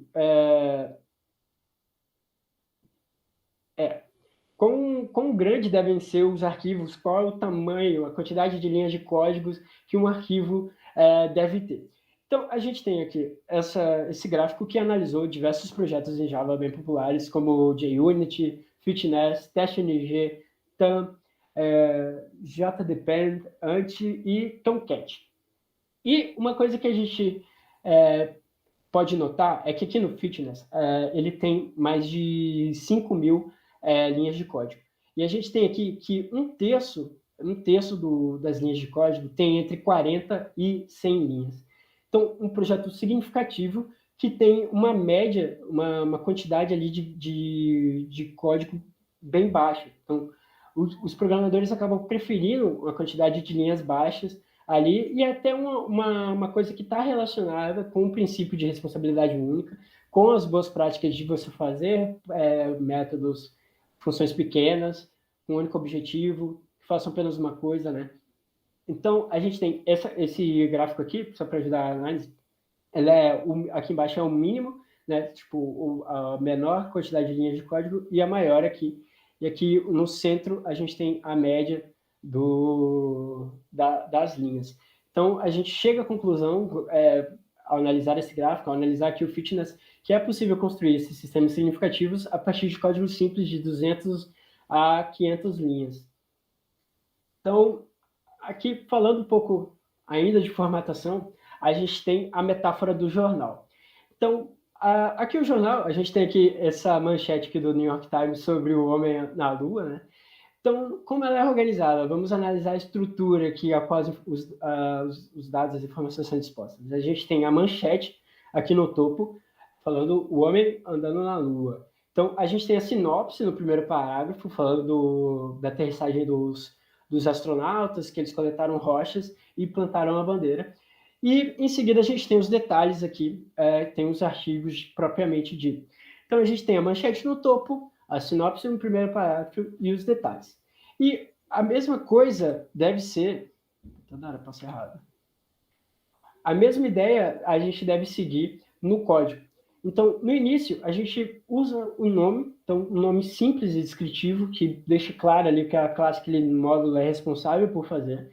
No topo, a gente tem conceitos e algoritmos de alto nível, então a gente vai ter os nossos atributos, nossos atributos públicos, estáticos e tal. E as nossas classes de alto nível, também as nossas funções de alto nível, e abaixo as funções com os detalhes, as funções de mais baixo nível. Então, aqui a gente tem também a importância do espaçamento vertical entre os conceitos. Então, quando a gente bate o olho nesse código, a gente consegue identificar facilmente aqui os imports, aqui a definição do package, o import, aí a gente tem aqui o grupo de atributos aqui dessa classe, a gente tem aqui o escopo bem definido aqui do método, da separação de método. Então, é como se cada pensamento aqui fosse agrupado e esse espaço fosse a separação desses pensamentos. Então, aqui eu tenho o início e a conclusão de um pensamento, aqui eu tenho o início e a conclusão de um pensamento, aqui eu tenho um conjunto aqui de pensamento em relação aos atributos. Então, é importante a gente ter esse espaçamento vertical entre os conceitos. Então, aqui eu deixei aqui maior, né, para facilitar a visualização. E olha só como fica aquele mesmo código sem o espaçamento. Então, de repente, se a gente virar o rosto um pouco e voltar, se a gente bater o olho, talvez a gente não consiga ter a mesma clareza que a gente tinha antes sobre aonde começa e termina uma coisa, onde eu começo um pensamento e finalizo o outro. A gente não consegue distinguir algumas partes do código, então fica muito complicado quando a gente deixa de se preocupar com esses espaçamentos, deixa de ter esse espaçamento vertical entre os conceitos. Então, aqui mais um exemplo. Então, olha como esses comentários eles deixam esses atributos distantes um do outro e como deixar sem esses comentários ajuda a compreender melhor, a agrupar esses conceitos ali. E aqui a gente tem a questão da continuidade vertical, que é da mesma forma como a gente tem a divisão entre pensamentos, entre conceitos dado pelo espaço, a gente tem a continuidade, que é fazendo uma coisa embaixo da outra ali, mantendo ali a linha de pensamento. A gente tem também o conceito das funções dependentes, que é se você tem uma função de alto nível que vai chamar outras funções, você deixa essas outras funções chamadas por essa primeira próxima. Então, você vai deixar, se a função A chama a função B e C, você vai deixar a função B e C próxima a essa função A. Então, isso é importante também na hora de formatação. E tem a ver também com essa ordem vertical, a qual ela fala da gente definir o código de acordo com o fluxo natural de execução. Então, como a gente tem uma função que vai chamar outras duas abaixo, a gente ter elas próximas, de modo que a gente consiga facilmente... A gente está lendo o código e fala, essa função vai chamar essa aqui, beleza. Aí eu já estou para baixo, não preciso rolar muito a tela para achar, não preciso nem usar o Ctrl+clique, dependendo. Então, e aí eu vou baixar mais um pouco, chama outra função e está aqui. Então, a gente tem ali uma agilidade, a gente consegue entender mais facilmente ali o fluxo, porque ele segue ali o fluxo natural, o fluxo de execução ali dos métodos e tudo mais. Então, aqui a gente tem um gráfico para... Opa! Mesmo com o que você disse antes, existem algumas práticas que você recomenda aplicar no primeiro rascunho do código? Cara, eu geralmente, para mim é mais fácil pensar em nome de classes, pensar em nome de variáveis e métodos, assim, talvez pensar nos nomes, talvez seja bom, é importante você começar desde o início, pensar bem, usar os nomes de domínio, que dentro do livro ele fala sobre as soluções de domínio e as soluções de... Enfim, ele fala sobre usar conceitos relativos ao domínio da aplicação, então ao contexto a que ela pertence, então tipo nomes próprios, por exemplo, você está fazendo um sistema de RH, você usar conceitos utilizados ali no RH, sabe, nomes que representam exatamente o que eles significam no mundo real, e também usar, não há problema em usar nomes técnicos, então usar stack, usar nomes técnicos em relação que outro desenvolvedor vai saber, tipo, não é problema. Então, eu acho que o cuidado com o nome, cuidado com indentação, por exemplo, você definir, deixar, que eu vou falar ainda de indentação, mas aí você ter o cuidado com tem um bichinho aqui. Ter o cuidado com a indentação, a formatação do código, eu acho que é importante, assim, acho que você consegue pegar desde o início, mas é muito de você, sabe? De repente, você vai chegar a um patamar que você vai ter um bom nível dos conceitos aqui de Clean Code que você consegue bem começar a escrever já aplicando os conceitos, já organizando e refatorando um pouco depois. Mas é porque a questão é que você não pode ficar perdendo muito tempo, sabe? Pensando, tipo, não pode travar, sabe? Se você fica travado, pensando, puta, qual vai ser o nome da variável, qual vai ser o nome do método, será que eu separo ou não? Então, não trava, sabe? Não perde muito tempo nisso. Portanto, tipo, escrever tudo, você refletir em cima do código já escrito, às vezes pode te ajudar a ter clareza sobre quais métodos, quais partes você vai precisar extrair ou não. E aí... Então, é ponderar, assim, sabe? Uma coisa muito pessoal, assim, eu diria. Mas eu acho que é isso, cara. Para ter respondido. Caramba, tá 1h19 já, meu Deus do céu. Comunidade. Então tá bom. Eu pensei que ia dar 1h certinho. Então, qual o tamanho da linha, né? No caso aqui, o espaçamento horizontal. Então, ao analisar os gráficos, ver ainda o estudo sobre alguns projetos códigos em Java, a gente vê que os programadores preferem linhas curtas. Então, a gente vê aqui por essa parte do gráfico que 40% das linhas analisadas estão numa largura entre 20 e 60. Então, é importante. Tipo, não dá para falar que, poxa, se passou ali do tamanho do monitor, eu acho que é hora de quebrar a linha. Porque hoje em dia a gente tem uma popularização dos monitores ultra-wide, né? Então, putz, se falar isso, os caras do monitor ultra-wide vão escrever tudo numa linha só. Então, é complicado. Então, ter os próprios linters do VS Code, é possível definir essas regras para que eles quebrem automaticamente ali com o autoformat, você não precisa se preocupar com isso. Vamos passar mais rapidamente aqui. Aqui a gente tem um exemplo de um código que não está formatado. Então a gente vê que não sabe onde começa e termina as funções, a gente não bate o olho, tem uma certa dificuldade em entender o código. Então ele fala aqui que o código é muito mais como uma hierarquia. Então a gente tem o escopo da classe, aí a gente tem o escopo dos métodos, então, e aí o escopo dos condicionais. Então é importante a gente usar a indentação, usar essa quebra-organização para deixar esses níveis visíveis e mais fáceis de você bater o olho e você já saber claramente ali o escopo que está aquela instrução. Então, você sabe exatamente que aquela classe que aquele método está dentro da classe X e que está dentro do escopo do try-catch. Então, você tem muito mais clareza sobre essa hierarquia dentro do seu código. Então, aqui tem a regra do escoteiro, que ele fala, que deixe o acampamento sempre mais limpo do que você encontrou, que é uma adaptação de uma frase de um escoteiro relevante, que era beneficie-se e contribui e faça da Terra um pouco melhor do que ela era antes de você, sabe?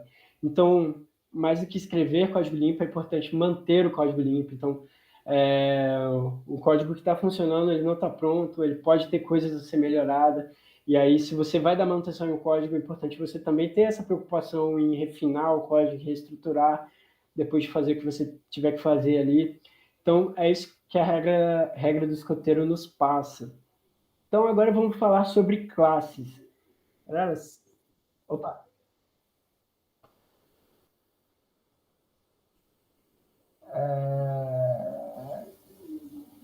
Eric, antes mesmo de começar a codar, eu procuro pensar: e se eu precisar refatorar isso daqui 6 meses? Como eu gostaria de ver esse código para entender melhor a ideia?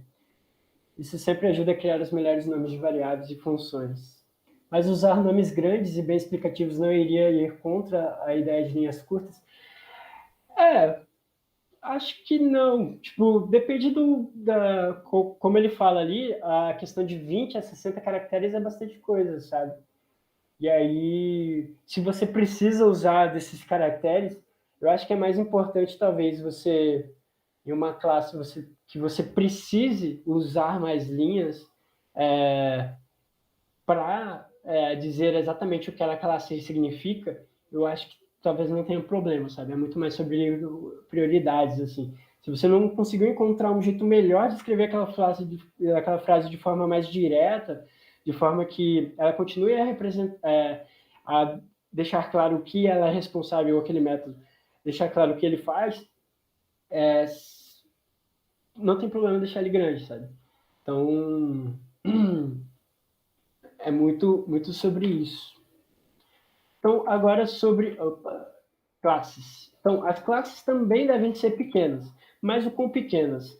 Diferente da medida dos tamanhos dos métodos, a gente tem nas classes nossa, agora que eu vi o erro de português aqui. A divisão a forma de mensurar é um pouco diferente. A gente mensura por responsabilidade e não por linha de código. Então, imagina só, olha essa classe aqui, galera. não dá nem para enxergar aqui dentro, não sei de vocês, mas nem eu consigo ver essa classe. Ela tem uma série de métodos e ela tem muitas responsabilidades, ela tem vários motivos para mudar. Ela é, como a gente diz, uma God Class, uma classe Deus, que é um Code Smell. Code Smell, ou odores, são indicativos ali de que os códigos são potencialmente problemáticos ou são problemáticos. É um indicativo de que você deve refatorar, deve tomar atitude e refinar aquele código, sabe? Então, tem uma série de Code Smells, refatoração, vale workshop só para eles. Mas nesse caso aqui, eu achei importante evidenciar aqui o Code Smell de God Class. Então, isso a gente separar em 5 métodos. 5 métodos ficou um pouco menor, né? Ficou um pouco menor aqui o código. Então, a gente tem uma divisão de responsabilidade melhor. E a gente tem um problema aqui. O nome super, ele não é recomendável usar super, manager, processor, porque são nomes que já implicam em uma grande quantidade de responsabilidades. Por exemplo, um super dashboard dá a impressão que ele faz muitas coisas. Para ele carregar o super, né, ele tem que justificar. Mas então, isso é problemático, né? Então, o nome da classe ela deve escrever a sua responsabilidade. E ela deve ser responsável por uma única coisa.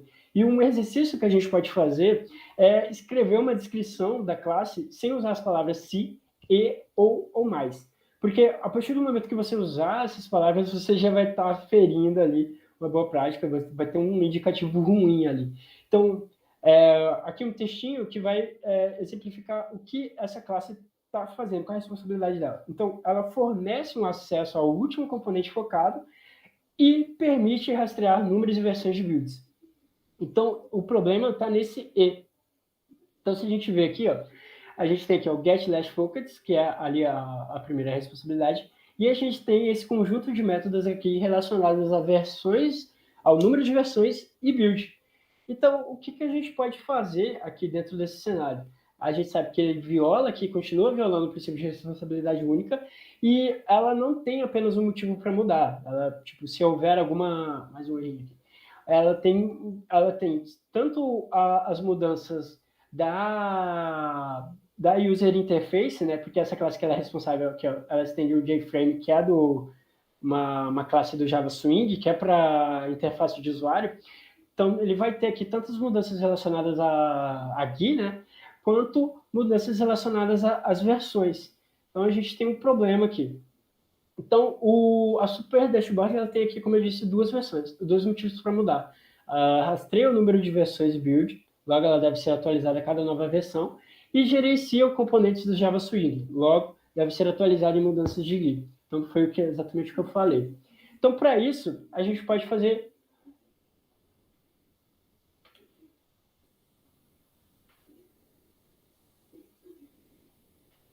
Eita, lasqueira, eu apaguei o slide, galera. Ao vivo.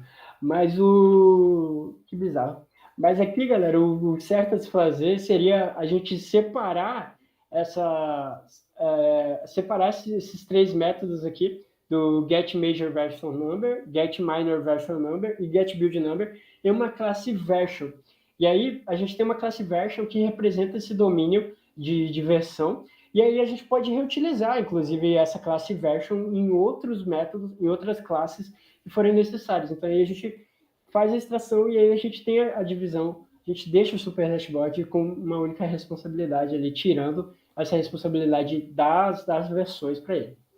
Então, ela fala aqui que o Single Responsibility Principle é um dos conceitos mais importantes e simples de entender dentro da orientação a objeto, mas é um dos também mais violados. Fazer o software funcionar é diferente de tornar o código limpo. Então, muitas vezes, a galera faz o software funcionar e acabou. Abandona ali, está pronto, é isso, e vou pegar a próxima stack, vou fazer a próxima feature, então já estou safo. Então, esse é o problema. É a galera achar que funcionou, já era. Funcionou, está pronto e acabou. É subir a produção e já era. Esse é o problema. A gente tem que, depois de terminou, está funcionando, a gente tem que fazer a reflexão ali. A gente tem que ver o que a gente pode mudar ou manter-se atento às regras dos 3 da refatoração, que é se você sentir a impressão que você está se repetindo, ali na terceira vez, separa aquilo, vê a melhor forma de refatorar, de organizar o teu código.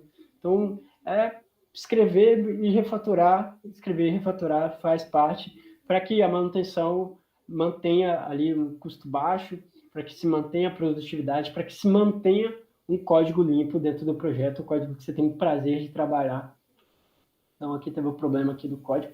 Então, aqui a gente levanta uma metáfora que o que você acha que ficaria mais organizado, que ficaria mais eficiente para você, mais eficaz, você ter uma única gaveta qual você coloca todas as suas ferramentas, ou você ter várias caixas com gavetas menores com as ferramentas agrupadas.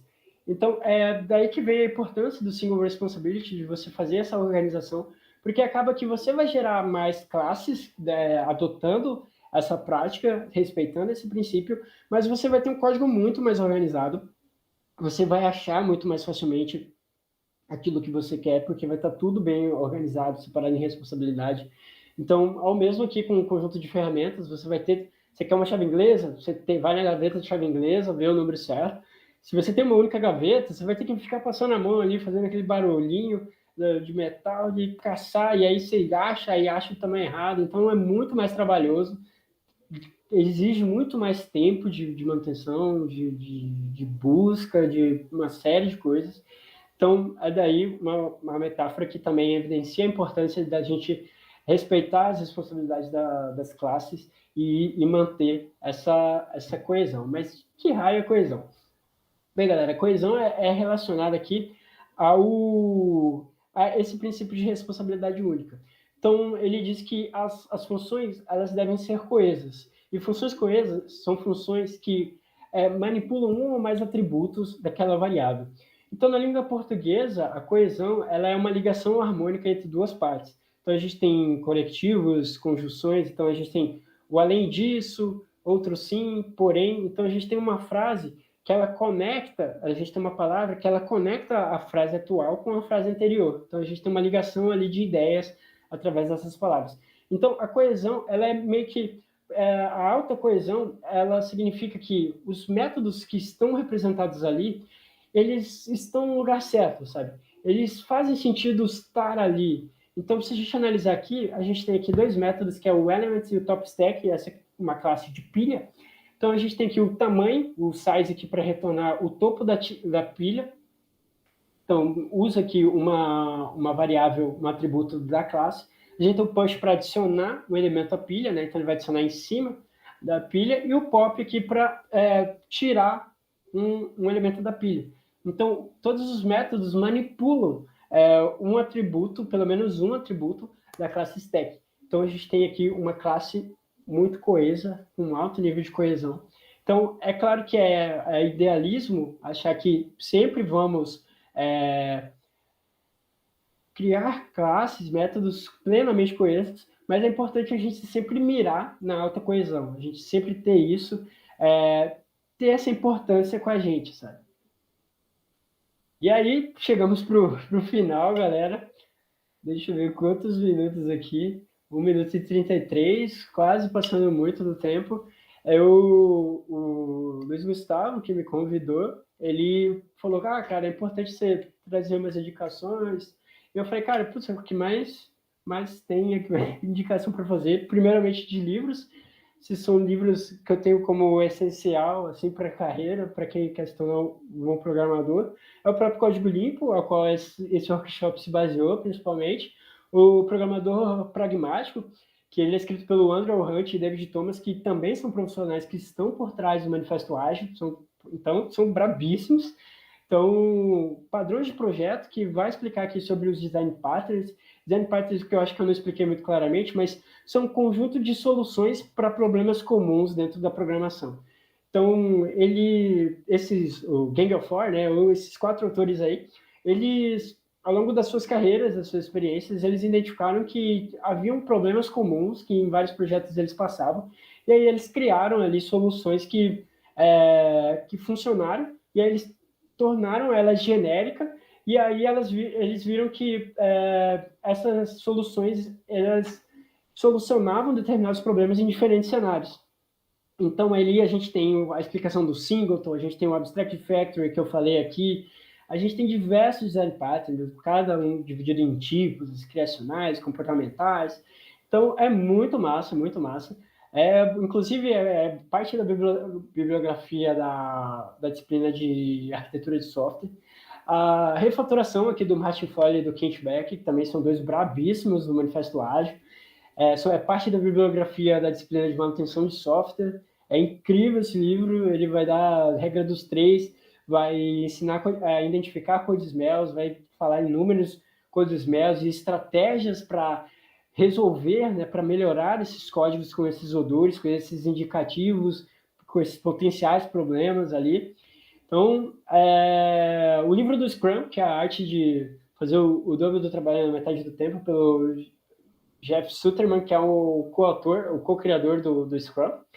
O mítico Homem-Mês, que são alguns ensaios sobre engenharia de software, então ele tem diversos cenários ali que o Frederick passou, e aí é muito mais voltado para a gerência, assim, para quem tem mais interesse assim, nessa área de engenharia de software, de gerência de projetos ali, gerência de um projeto de software.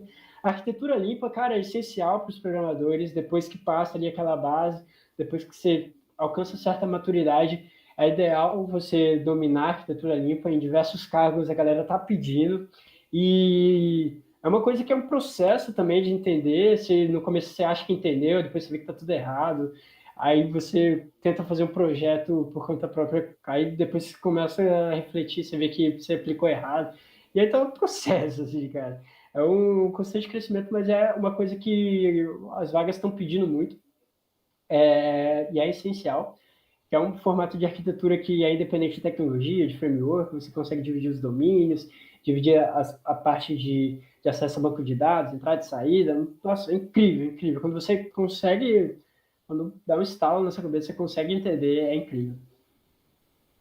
E aqui alguns sites, o Refactory Guru é muito massa, ele tem muita coisa sobre refatoração, code smells, design patterns, ele fala muito sobre como você transformar um código ruim, o processo de refatoração que você deve utilizar para chegar em um código bom, um código limpo. Então, cara, é muito legal porque eles são muito didáticos, eles usam muitas gravuras, eles têm uma identidade visual muito legal. É incrível, assim. E ele tem uma boa parte dele traduzida, mas a maior parte do conteúdo atualmente está em inglês, mas ele já tem uma parte significativa traduzida. O Medium, que eu uso muito, que tem diversos usuários lá, várias galeras massas que postam coisa lá. Eu sempre via direto as novidades do Flutter lá, das releases. Hoje em dia eu vejo muita coisa de boas práticas, de coisas de back-end, e é, tipo, incrível. Tem o Dev Community, muito massa, tem vários canais muito massa lá dentro, que é tipo um blog, vários artigos e tal. Vale muito a pena dar uma conferida. O Dev.to, que também é uma plataforma para comunidade mais aberta, assim, de criação de conteúdo, muito dev trocando conhecimento, criando artigo. O Dribbble, que é importante principalmente para a galera front-end, design, que é tipo um Instagram de designer, sabe? Tipo, a galera posta seus trabalhos lá, a galera comenta, troca conhecimento, então é muito importante para inspiração, assim, para você ver alguns conceitos, algumas boas práticas de design aplicadas. Muito interessante mesmo. Bem, galera, é isso. Dúvidas, comentários, desde já eu agradeço a oportunidade, é uma alegria enorme estar aqui, ter conseguido aguentar no final do workshop. Muito obrigado a vocês que ficaram até agora. Beleza. Espera lá. Agora que eu pensei, quanto mais variáveis o método manipular... Opa, peraí. Mais variáveis o método manipular, não vai de tabela precisar de mais args. Tipo, você fala que os métodos da classe, quanto mais atributos ele manipular, menos argumentos ele vai precisar receber da classe. Tipo, da sua assinatura. É isso que você quis dizer, mano? Só para deixar claro. Aí, galera, tem o GitHub aí, se vocês quiserem adicionar lá no Instagram. Eu não uso, eu não posto foto nenhuma, eu não faço nada no Instagram, mas se quiser seguir, tá aí. No LinkedIn também, se vocês quiserem se conectar, estamos juntos, estamos abertos. Se vocês quiserem conversar também, estamos aí. E é isso, tem vaga lá na Lube, quem quiser estágio.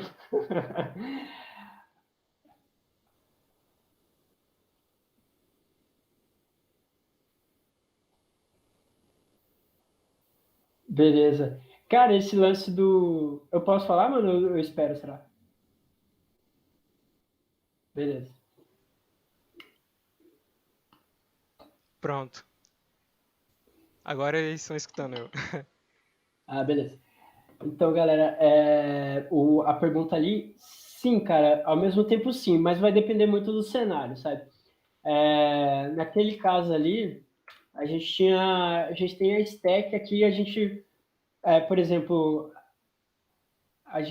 por quê? Quando você agrupa, assim, você tem a divisão de responsabilidade, então aquela classe ela é responsável por um conceito dentro do sistema.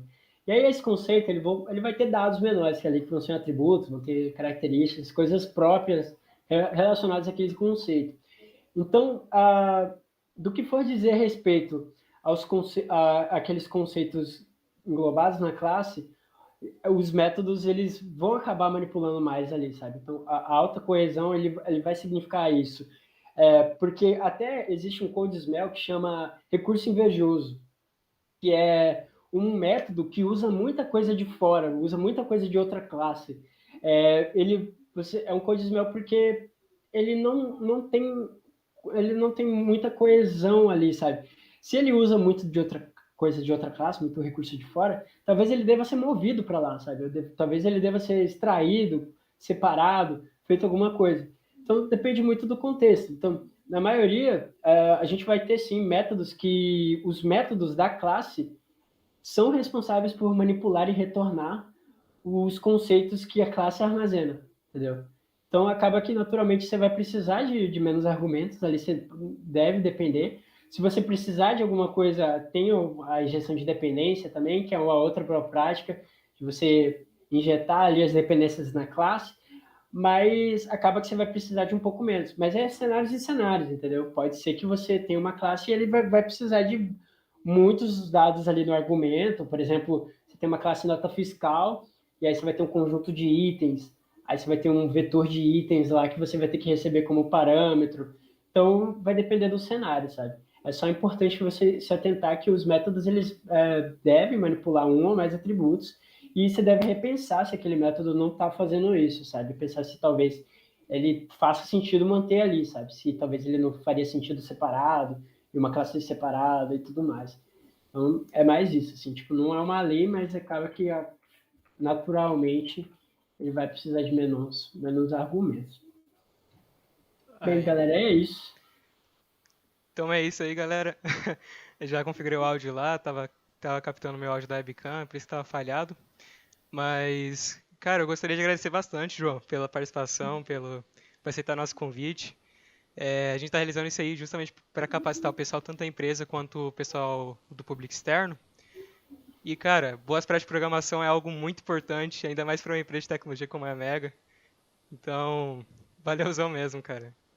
Ah, é nóis, cara. Eu que agradeço a oportunidade e estamos aí à disposição. Se precisar de qualquer coisa, tamo aí. Agradeço.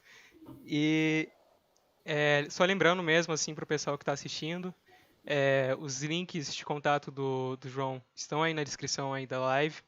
A live ela ficará gravada para vocês assistirem depois. E peço que entre também no link do certificado, para vocês ganharem o certificado de horas da palestra.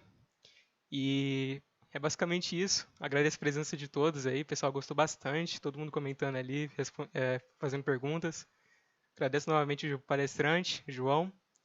E é isso, pessoal. Basicamente, agradeço a presença de todos aí. Boa noite. Valeu, galera. Boa noite.